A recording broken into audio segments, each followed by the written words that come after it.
show on the College Live After program, 9 to 10 p.m. every the Wednesday on the VFM ad, all right? 99.9 So you ready? with Dr. Claudius Davis. It's all yours. Welcome to the Full and Abundant Life. It's again another Wednesday night. We're certainly privileged to have you here with us again in another program, and we hope that you will join us. And as we engage in our program tonight, of course, this is an interactive program, and we certainly will give you the various numbers where you can participate with us in the program. Trying to get so many things going here at the same time, and it's just not doing what I wanted to do, but certainly I get it going. And so again, this is an interactive program, and certainly we want to encourage you to call and to express and to share your views. And there are some numbers certainly that you can use tonight to do that. These numbers, of course, are familiar to all of us. And there is, of course, the WhatsApp number, and that's a 784-457-9994. That's the WhatsApp number. And certainly you can use that, I think, to send a text, but I think you can also do voice with the WhatsApp message as well. And then there are two other local numbers there in St. Vincent that you certainly can use to share your thoughts and your ideas with us. And those numbers are 457-9997. That's, I think it's a flow number. And the digital number is a 532-9997. And tonight you're listening to WeFM, coming to you out of St. Vincent and Grenadines. And this particular program is the Full and Abundant Life program. Tonight, we last time we've been talking about prayer and how important that is at a national level. But tonight we want to kind of move on, and of course, the ultimate goal of this was to kind of look at the family structure, and so we want to continue that kind of theme, and we specifically want to talk about the undeserving among us. And when I say the undeserving, I'm talking about those who are most vulnerable in our society, in our communities. And of course, we're talking about our children.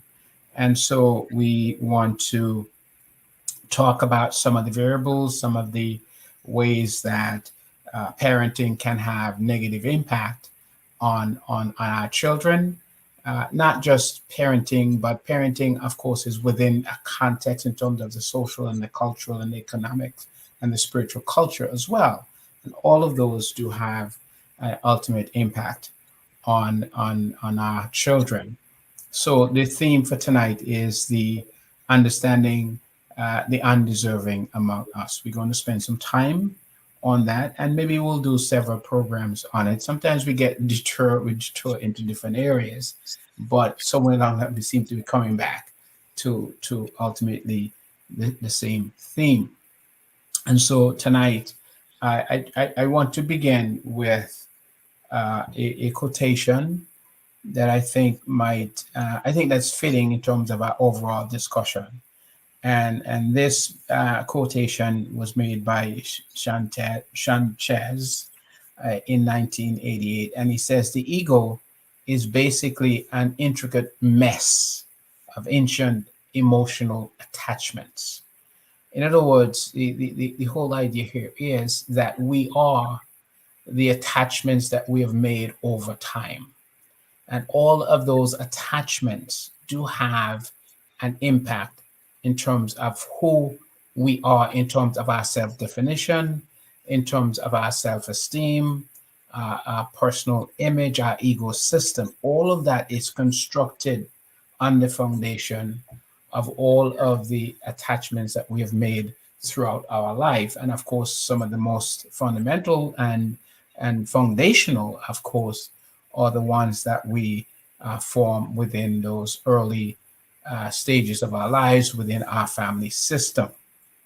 Also, another quotation that I thought might give us an idea, not necessarily an idea, but sort of widen our whole definition of the struggles that children do have based on the way they've been socialized. And this one has to do with this. This was made by Terry Kulak in a 1990, and I was in one of the workshops that he had actually done. And he says that drug abuse is symptomatic of a culture, the family, and personal issues. The problem is real, but it stems from poverty, shame, isolation, family violence, power, and greed. And then he went on to say it is a spiritual bankruptcy that eats away at a culture and destroys the core of meaningfulness in people's life. In other words, he was talking about the impact of addiction, but he then connects addiction with poverty, and that's one of the areas that we certainly want to focus on tonight in terms of the impact of poverty in terms of the childhood development. And so, but Terry went on to say not just poverty, but he also talks about shame, isolation, family violence, power, and greed. That all of these together lend itself to addiction. And then, of course, he talks about the ultimate bankruptcy that happens. So then, having had those two quotations, I now want for us to begin to, um, and I want to just maybe take you back a little bit to the Bible and look at a particular recommendation, and I call this tough love Moses style. And I'm curious how you would kind of today in the 20th century, reading this particular verse, how you would understand it and how you would try to reconcile this particular verse in terms of our ethics and our moral value system in terms of raising our children. And I think this is a very interesting verse for us. So I'm going to take the time to, because when I read this, when I added this tonight, I was kind of like smiling because I was curious, how some of us in our society that probably Moses would have been arrested and the families involved obviously would have been incarcerated for the recommendation. But nonetheless, I want to read this particular passage. I want to certainly welcome Yolanda to the program tonight. You're very early, and I think maybe you're back from vacation, so it's certainly a privilege to have you here with us tonight. Also, there is a gentleman in Grenada who also supports the program regularly, and I certainly want to say welcome to you tonight as well. And I hope that you can both can lend your contribution to the discussion tonight, which is the undeserving among us. But let me just read this particular passage, which I label "Tough Love Moses Style," and I think parents have always struggled with raising their children, and I think this is a great task, and it's always been a struggle. And of course, you have recommendations from clinicians, recommendations from preachers and the church, and everybody's kind of have their own way of how to raise children. But anyway, here is this recommendation that I want for us to read here, and this is in Deuteronomy chapter 21, and its verse is 18 through verse 21. And I would like really, this is an interactive program, and I'd really like your comment on this particular passage to hear what your view would be, what would be your take on this kind of recommendation that Moses is actually making. Here's what it says: if a man has a stubborn and rebellious son who will not obey his father and his mother, and when they chastise him, he will not even listen to them. That's what it says. So if you have a child, in your home, and he's rebellious, and obviously this seems to be, maybe way beyond adolescent age at this particular point, when you listen to it, mother and father, and when you discipline him, he doesn't listen. Then he went on to say in verses 19, then his father and his mother shall seize him and bring him out to the elders of his city at the gateway in his hometown. Verse 20, and they shall say to the elders of his city, this son of ours is stubborn and rebellious, and he will not obey us. He is a glutton and a drunkard. And then in verse 21, it says, then all the men in his city shall stone him to death. So you shall remove the evil from your midst, and all Israel will hear of it and fear the Lord. Now, that's Moses' recommendation to these parents. In other words, as a good parent, first of all, they had done the best that they could in terms of disciplining this young man, but this young man decided to rebel against them. And so the recommendation here is that you should catch him, round him up, take him to the elders, and then the elders should stone him to death. Death was the penalty here. And so tonight, I'm kind of curious as to, what, there are passages in the scriptures we don't really pay attention to. We all have our pet passages, and there are some that we basically just kind of, go over. We would like to just excise them from our Bible altogether because it doesn't really matches, what our sensitivity doesn't matter. It doesn't match the kinds of things that we would kind of, understand. So I'm kind of curious tonight, what is your understanding of this particular verse where Moses, who is a prophet and obviously an inspired individual, and he had given these people the rules, the laws, and everything. And he says, look, if you have a son who is rebellious and failed to listen to his parents, disobeying and decide to hang out at a rum shop every day and get drunk, and that's how he live. And, then you ought to catch this guy, take him to in our case, we have to take him to the police station, and have him arrested. But here in their system, it says take him to the elders and then they'll stone him to death. This man is not deserving to live. I mean, that's harsh punishment, don't you think? What is your how does this verse strike you in terms of as a parent? And we have a lot of, we are told not even to spank your child. We have a lot of all kinds of recommendation. Now, obviously, I'm not recommending this plan, certainly not. But I was just curious to see how you would sort of interpret this kind of passage, because what I want to come away from this particular passage is that God expected that parents would raise their children a certain way, because this young man in this particular story is actually reflective of the parents' failure to do what they needed to do. So it's not just that this young man is rebellious, but rather it's kind of they have failed in terms of what they were commissioned to do in terms of raising. And so parents do have a real responsibility to nurture and to raise their children in such a way that they can become productive citizens. And the reason that I wanted to put poverty in here, because parents are struggling with a lot of other issues.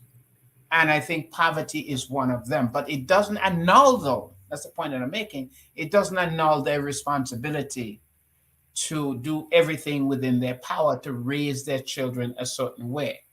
And so in this particular case, Moses is simply saying, not only have you failed, but this child is not deserving of being a part of the community. He should be isolated from the community. And of course, in their system, they went to the extreme of death. In our system, it might simply be ejecting him from your home. It might be just, if he breaks the law, then he would have to face the full penalty of it. But I'm curious as to how you would, see this passage, and what would be your take on this particular passage. That if your child decide to go a certain way, contrary to the values that you have imparted, the values that you have strenuously, sacrificed to make sure that he can internalize these values, and then he decide to spend his time, at rum shops and getting drunk and breaking the law and not respecting the values that you have imparted. What should be your decision? How should you handle this? And in this particular case, in this extreme case, back in the Old Testament time, the penalty, of course, was dead for this young man. So parents obviously are expected to nurture their children into adulthood. And really, the success of parenting is really the end product of how your youngsters turn out.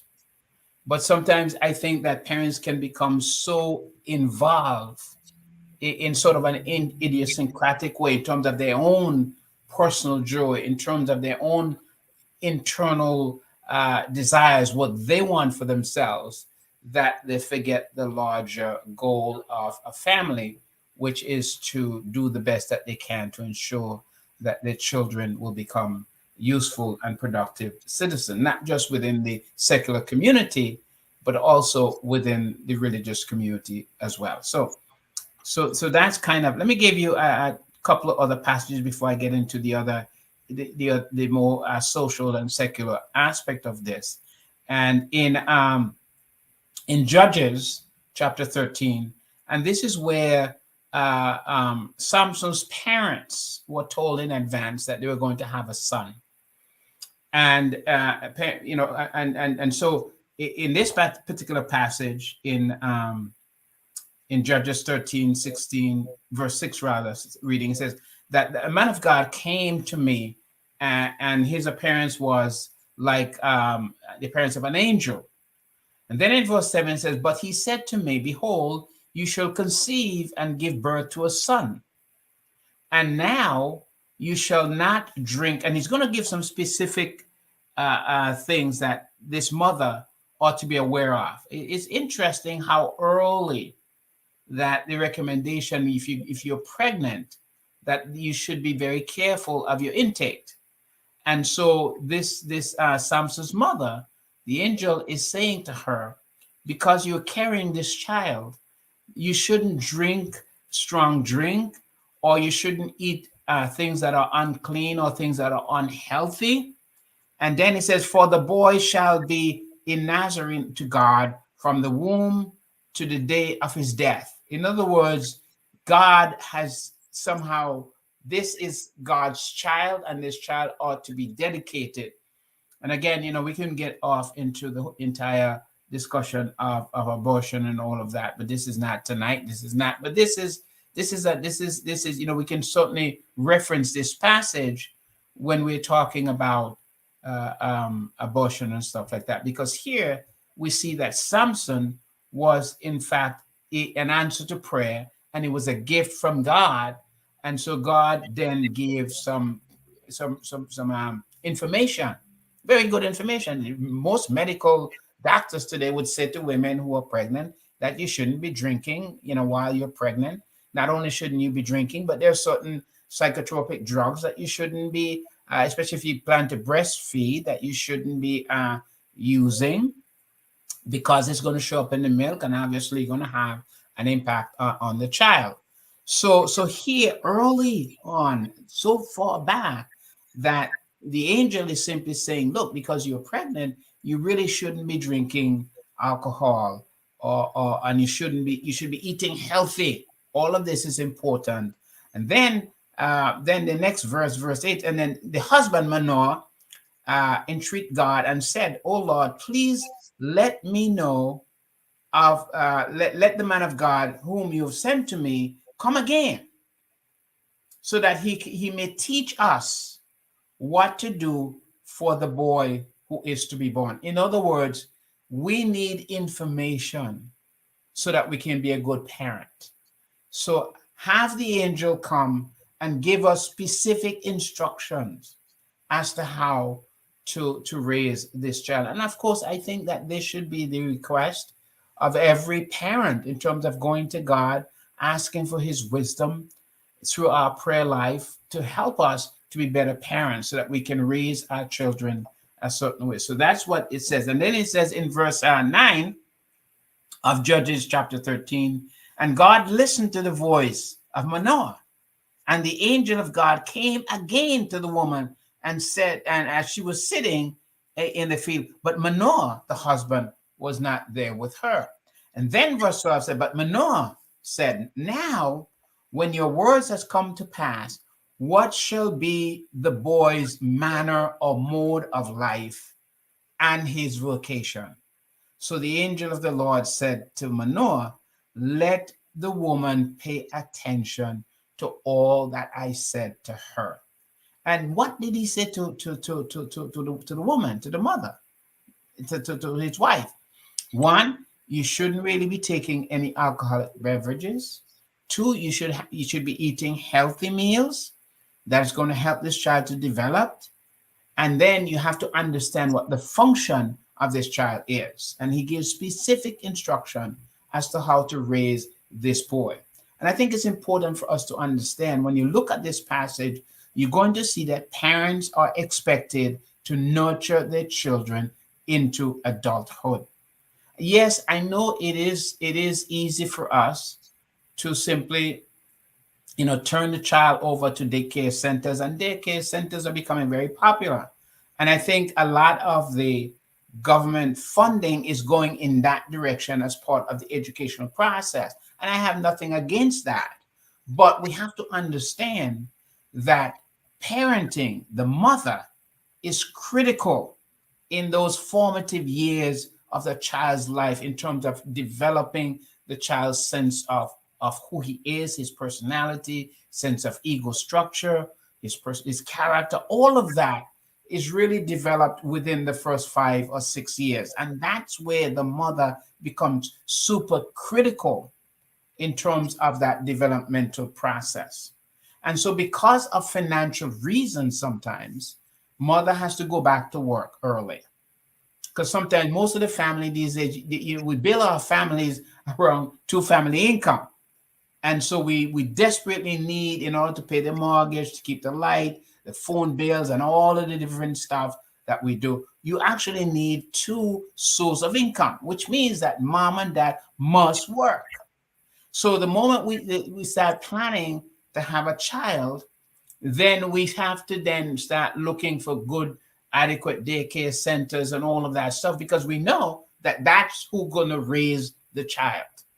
Here in this particular text, we see again that that's a full-time commitment.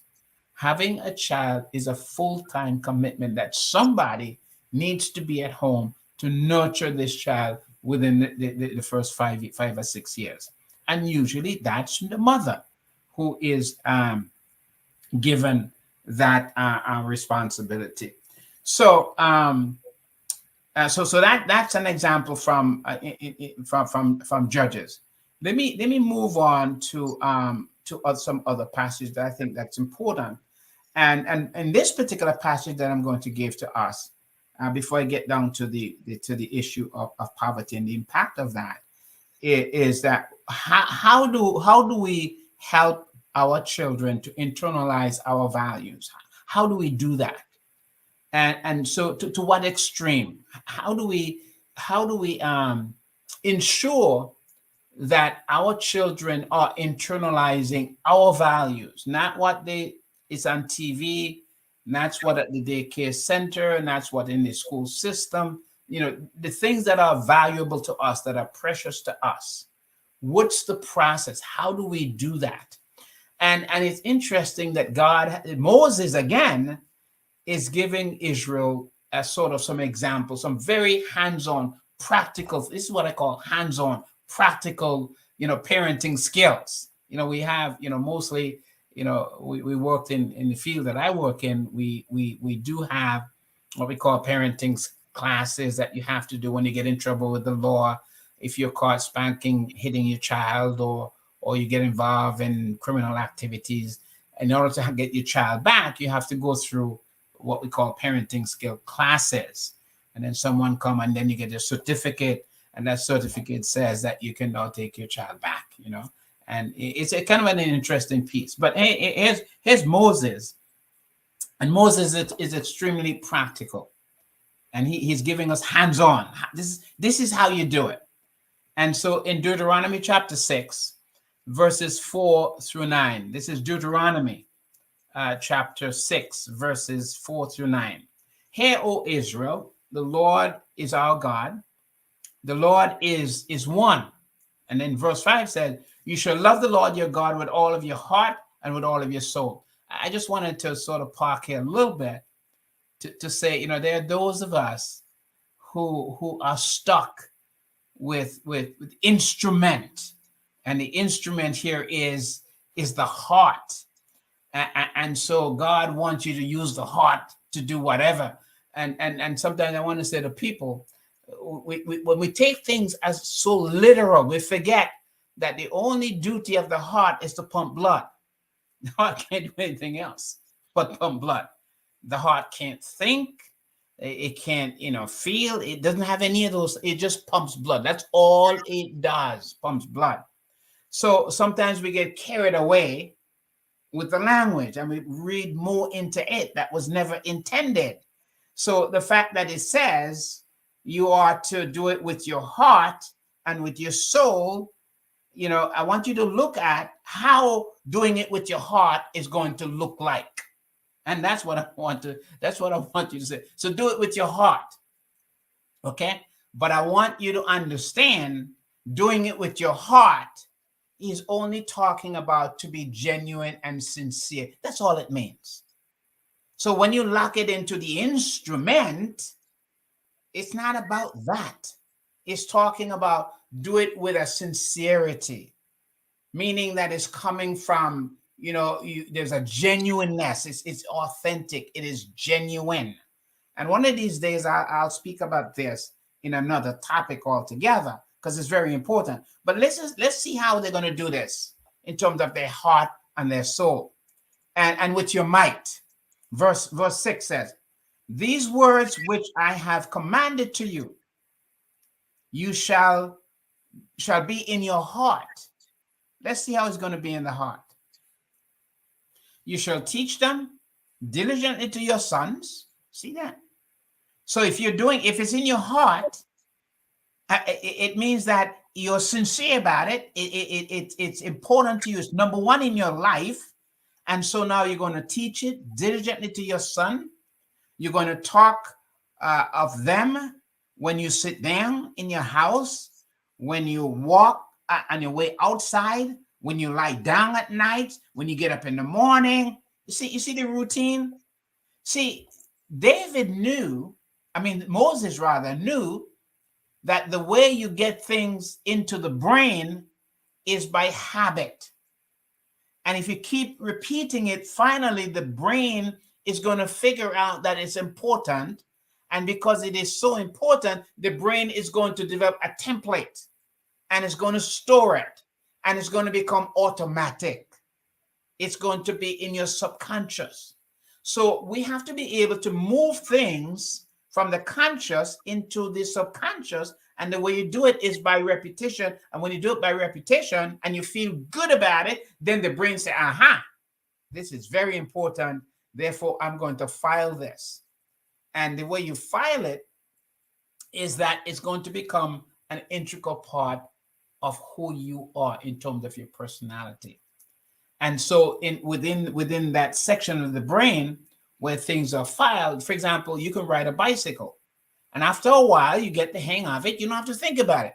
It becomes a natural part of it. Even if you haven't ridden a bicycle in 3 years, you can just get on and you can ride because it's already, the memory is stored there. There's a template that's already there. And so what Moses is telling the parents here is that the way you're going to get this law into the personality of your children, into their character, is by doing it repetitively. But as you do it repetitively, you have to like it from the heart. That's what it means. You have to like it. Because remember, your brain aren't going to file things that you don't like. The brain have to figure out, first of all, you like it, but you're doing it repetitive. Then the brain is lazy. Because the brain is lazy, the brain is going to develop a shortcut. It's going to say, oh, I know why. I don't need to spend any energy on this. This is something that he enjoys. This is something that he's doing. So I'm just going to develop a template. And that's going to become the default in your life. And so Moses is simply saying, Moses knew neurologically, biologically, how we learn, how we develop, and how we grow. So if you want your children to be able to internalize these laws into their lives where it can shape who they are in terms of their character and their personality, there has to be a habit developed through this repetitive repeating and practicing, and eventually it becomes a part of who you are and stored within the brain itself. So if you look at again at verse 7, you shall teach them diligently to your sons, and you shall talk of them when you sit in your house, when you walk by the way, and when you lie down, and when you rise up. Then verse 8 says, you shall bind them as a sign on your hand, and they shall be as frontals on your forehead, and you shall write them on your doorposts and in your house and on your gates.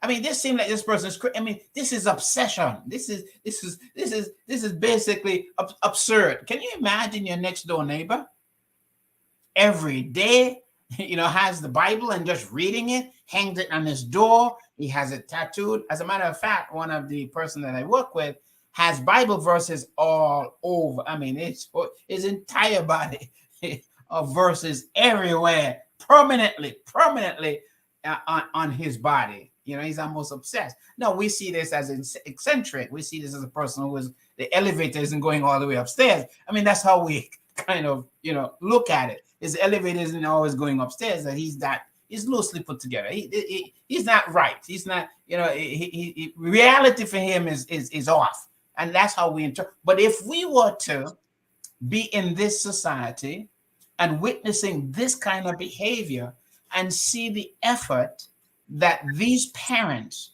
were going through to ensure that the law will become second nature to their children, that they will have it ingrained in them.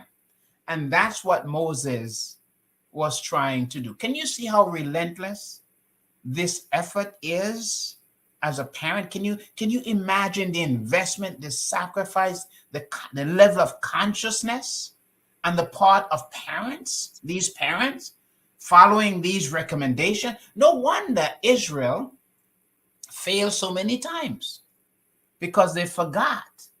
I think it was Joshua. It says that, in the next generation, after all the people had passed, that the people had forgotten about God. And then they went into apostasy.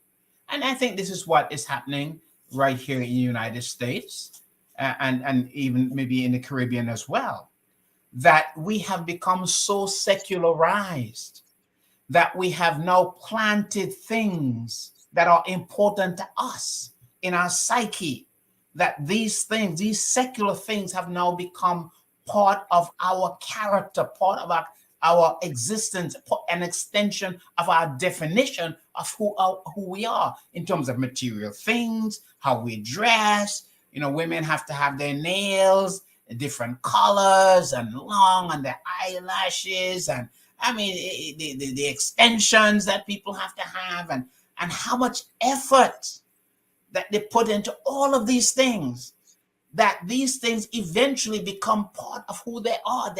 Sometimes I always ask some people, how do you type with these nails so long? How do you even do anything with your hands? So that's an extension of them. These are what's important to them. Moses was trying to get the children of Israel to begin to think, not as the Egyptians were thinking, as they were culturalized in the Egyptian community, way of world. He had to break that cycle. And in order to break that cycle, there has to be a repetitive kinds of a behavior that eventually are going to become second nature. You have to move it from your conscious into your subconscious. For example, when I get into my car, I don't have to pull the manual out to learn how to drive. I know how. I don't have to think. The brain doesn't have to figure it out. The brain has already developed a template. The brain is lazy. Not only is it lazy, it's small, and it doesn't want to waste time. So it try to figure out what you like to do, and if you like it and you do it repetitively, the brain say, aha, this is something that he does. So I'm just going to file, so I don't have to waste it. I can move on to something else. Like my motorcycle, I can ride. I don't have to learn how to ride it.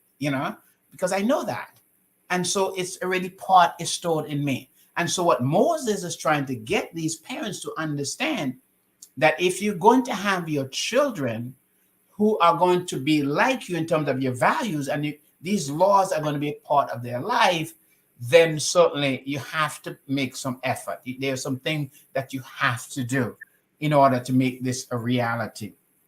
And so this is a passage that I think we need to really pay some close attention to.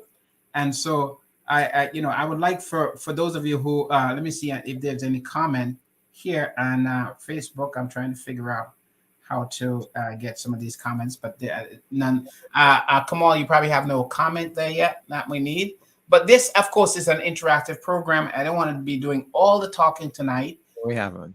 And we're just about halfway through the program. So please, feel free to interact and share your thoughts on this, because I believe that the next thing I want to say is that parents, we as parents, and some of you may not like this statement, is that parents cultivate angels, but they also cultivate demons.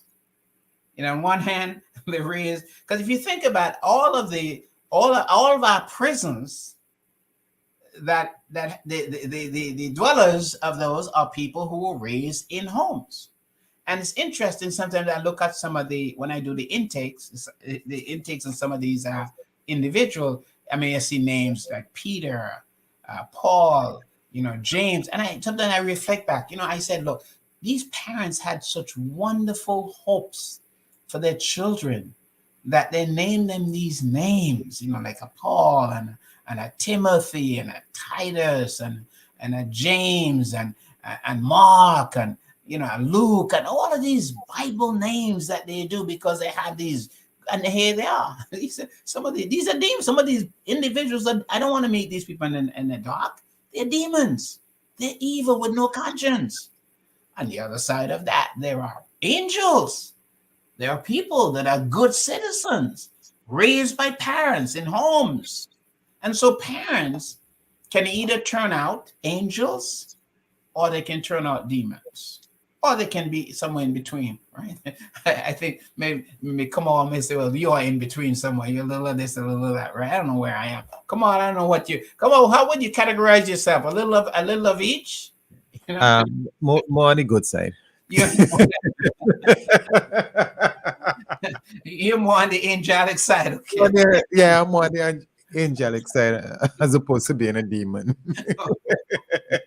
Okay, but we see it on the news every day.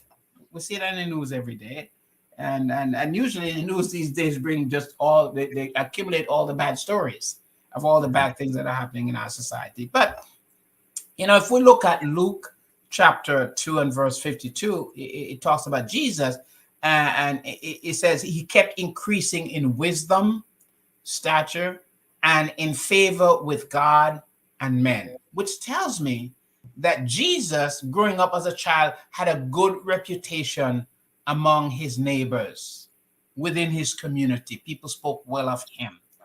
Also, that within the Christian community as well, Jesus had a good reputation. And also that he grew up with a wisdom. And that tells me that Mary and Joseph were good parents, because they obviously had to nurture him. And don't tell me he was God and he didn't need any nurturing. No, he grew up in a family.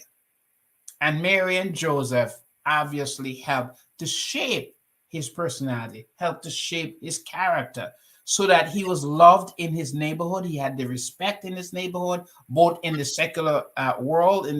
Although their neighborhood was predominantly religious in a sense, so and people within the Jewish community there was a rich culture, and that culture really was connected with their theology, and so as opposed to in our culture, we seem to have this secular culture and this supposedly spiritual culture, which is very, very divisive, that we seem to have.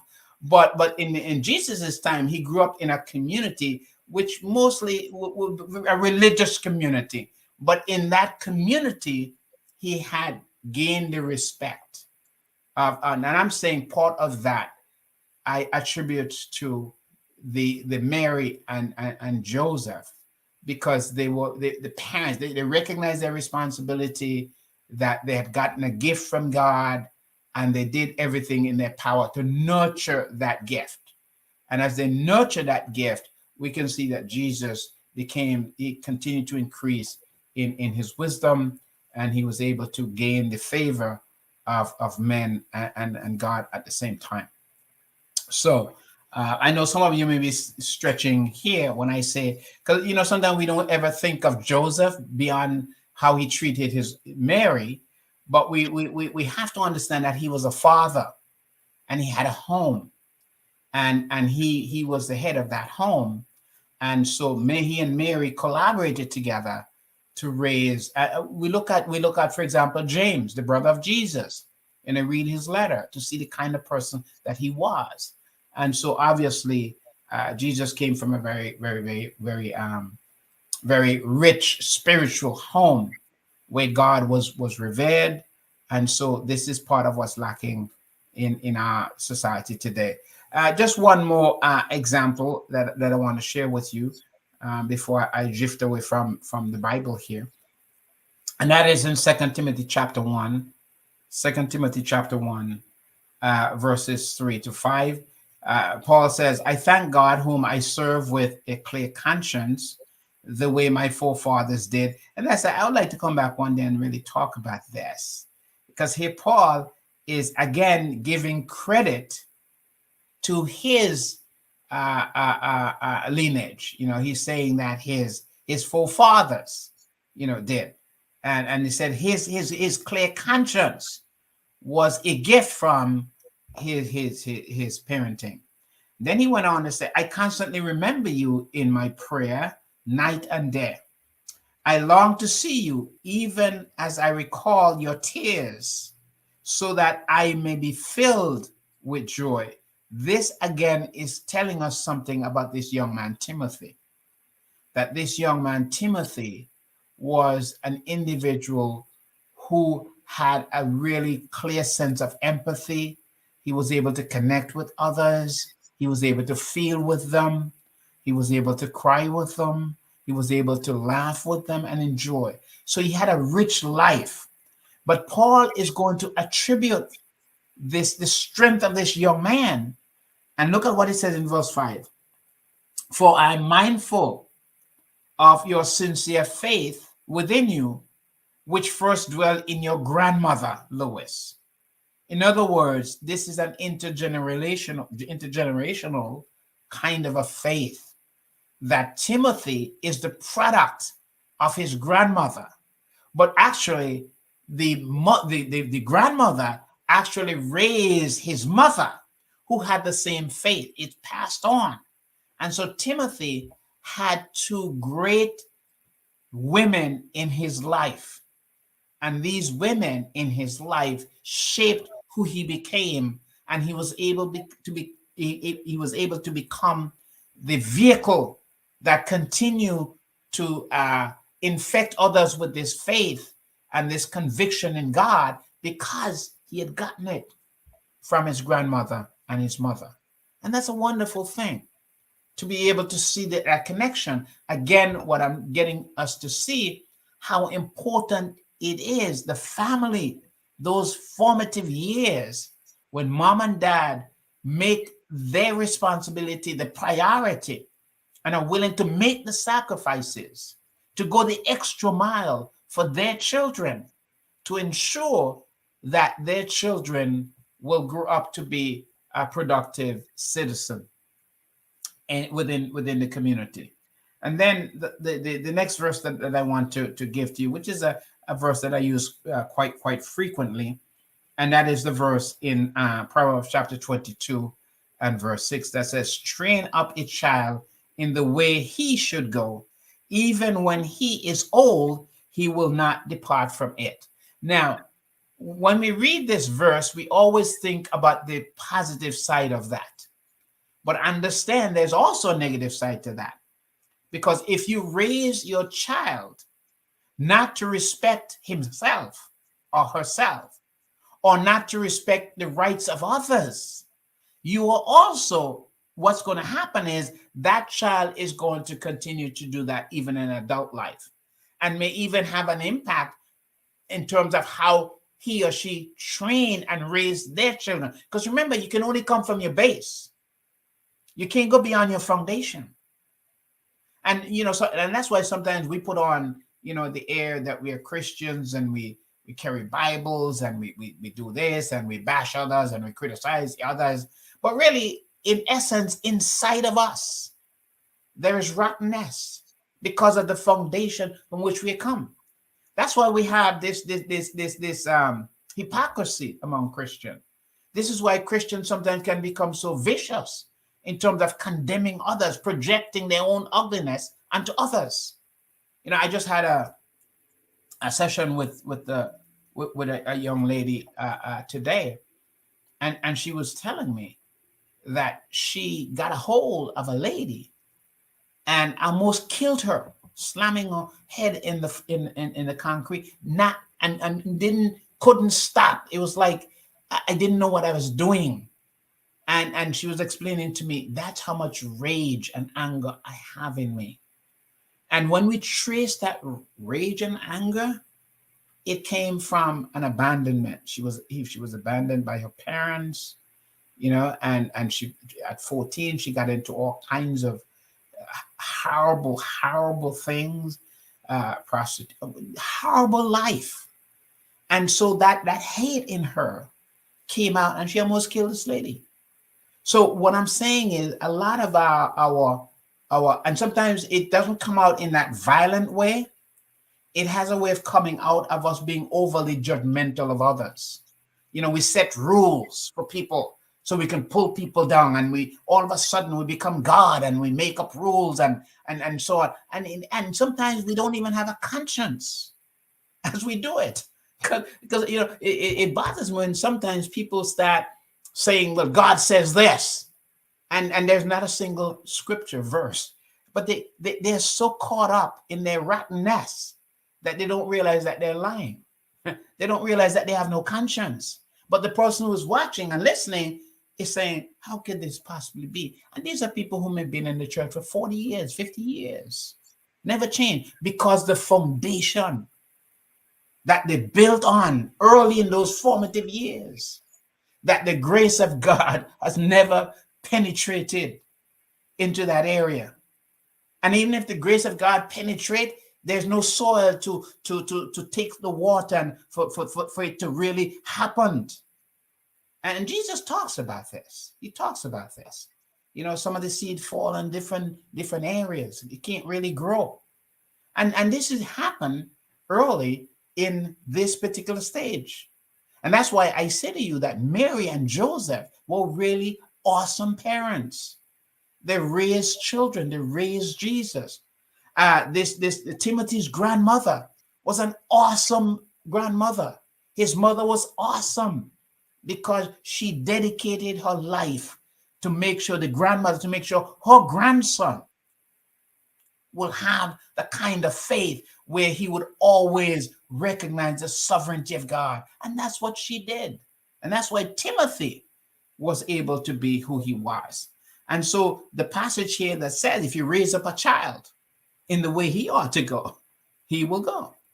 And so we are. And that's why I said, some of us are angels and some of us are demons. And that's just the way it is. But the foundation was laid in those early years. And that's where the parenting becomes a critical issue. And so, I never really seem to have time to really do what I need to do. So, but anyway, where I wanted to go with this, I really wanted to examine some of the challenges that parents do face in raising their children, because I think it's really, really important. And so, one of the challenges that I want to highlight was poverty. And I don't think I'm going to have the time to really get heavily into that, but I'll just kind of list some of the areas and kind of move on. And I'm just reflect here on the Facebook page just to make sure that I'm not missing any comments at all. Okay, so one of the challenge that I would like to talk about, spend some time on, may have to do it next time, it is poverty itself. I think poverty is certainly a challenge, and we will talk about that. Look at poverty. I think the other challenge I think that I'd like for us to talk about is mental illness within the family. That is certainly a challenge as well.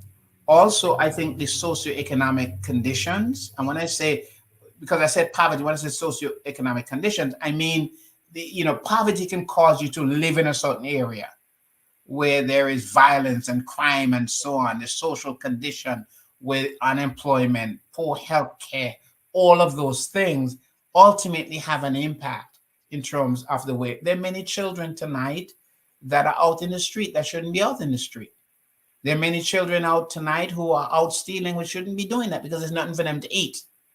And that's how they survive. That's what I'm talking about. That's social environment, and that have an impact.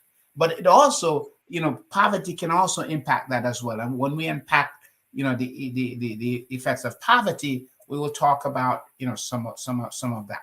But the socioeconomic conditions. Also, I believe that the other thing that impact parenting would be, and challenges would be, the cultural, what I call cultural liberalism on one hand, in terms of what we see that's happening in our educational system, in terms of the gay and lesbian issues, in terms of just the overall morality, how we put money above everything else. We kind of love money and we use people, kind of, that kind of issue. But also another area that I'd like to really talk about is the religious systems that we find ourselves in that are very exploitive, very corrupt. A lot of religious systems that are corrupt and exploitive, take advantage. I think that also impacts, how children are being raised, because that has a way of eroding the basis of faith in people and frustrates them, and people turn their backs on God because of the way religious people are conducting and behaving themselves. And sometimes religious people can really be really nasty in the way they conduct themselves. And so those are just, and then the last one that I wanted to, if we have time down the road, talk about is the fact that lack of biblical leadership in the homes and within the local congregations. That also have a significant impact on parenting and how our children are turning out in terms of, having God as a central focus. So I believe that not having that kind of biblical leadership in the home, the way that God designed it, will certainly have a negative impact. And also having that leadership within the local congregation itself. It's interesting that the Bible, Paul, as a matter of fact, in his recommendation, said that in order for a man to be a bishop, he must first manage his home well. And he says, if a man doesn't know how to manage his home, then he's not qualified to be a bishop. And that's a standard thing. I think some of us we boycott that. We find ways to get around that. We're very smart people, and we intellectualize everything. We rationalize everything. And we kind of argue that, we don't have elders, so we will have the one-man show. will have one man run the church when the Bible says that you got to have bishops to run each local congregation. But you know what we've done? We've rationalized. And so most of the churches that have a one-man show. And we don't, and that's why I said sometimes Christians are people without conscience. They lie. And something tells me when people lie like that, they'll steal and they'll kill because they're evil at their core. How can you actually say to someone that the scriptural church is a church that God set up that must have elders, but you've been around for 65 years and you don't have one, but yet you preach the see, with conscience. When people don't have conscience, there's no imagination. No conscience, no imagination. And so I believe that that kind of rhetoric weakens the family structure, kills the family system, and it has a tremendous impact. Because remember I said it's the home that produces the church, that produces the larger society. And so when you have this kind of situation, this kind of corrupt religious institutions on every front. As a matter of fact, I'm working on a paper right now and a research, and it was interesting for me to understand how in 1492, that in the United States, that the Daniel passage, but this is a whole different, maybe I should back up out of that, because I was talking about how the system, the religious system in 1492 in the United States is still the way it was then, right now, today. The same leadership style that was set up in 1492 is still the same system that we have in the 21st century. And so we don't change very much, even though the scriptures are clear and there for us. Yet we rationalize everything. And I'm saying all of this, the poverty, mental illness, the social economic condition, the cultural liberalism, the corrupt religious system, lack of leadership within the home and within the local church, all of that is having a tremendous impact on our way of life. So when we talk about how can we reduce violence, how can we live at peace with each other, we have to begin to unpack all of this. The impact of poverty and our raising our children, the impact of mental health, the socioeconomic condition, the cultural situation that we find ourselves, the corrupt religious system that we find ourselves in, the lack of leadership in our homes and in our local congregation. All of those things go together. So when we talk about reducing crime, we really have to take a holistic view of all of this. And this holistic view can't be fixed overnight. It's a long process. It's going to take us a complete change. And we have to start from kindergarten. Kindergarten, we have to start there. And hope down the road, by the time these kindergarten kids get to the high school and get to college, that there would be a significant shift. There would be a significant shift in the way they're thinking about themselves, the way they're thinking about their world, and the contribution that they're going to make this world a better place for us to live and to get along together as brothers and sisters, recognizing God as our Father. And like I said, this is an investment. And this is not a quick fix. You know, we can get all the certificates on the wall. But in order to develop emotional intelligence, redemptive wisdom, that is a lifetime daily practice where the brain begins to shift and make changes and decide to develop templates that are going to become self-definition as to who we are. And that's basically a mouthful.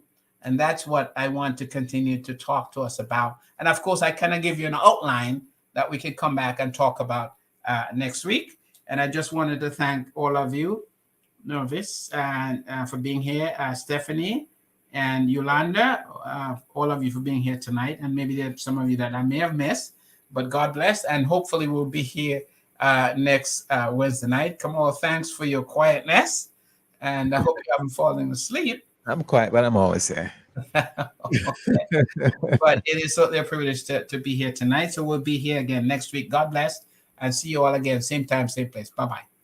Thank you very much, Dr. Claudius Davis. Once again, folks, you were listening to the Full and Abundant Life radio program that comes your way each and every Wednesday from 9 until 10 right here on the Clean, Fresh Sound. God's willing, do join Dr. Claudius Davis next Wednesday for another Full and Abundant Life radio program.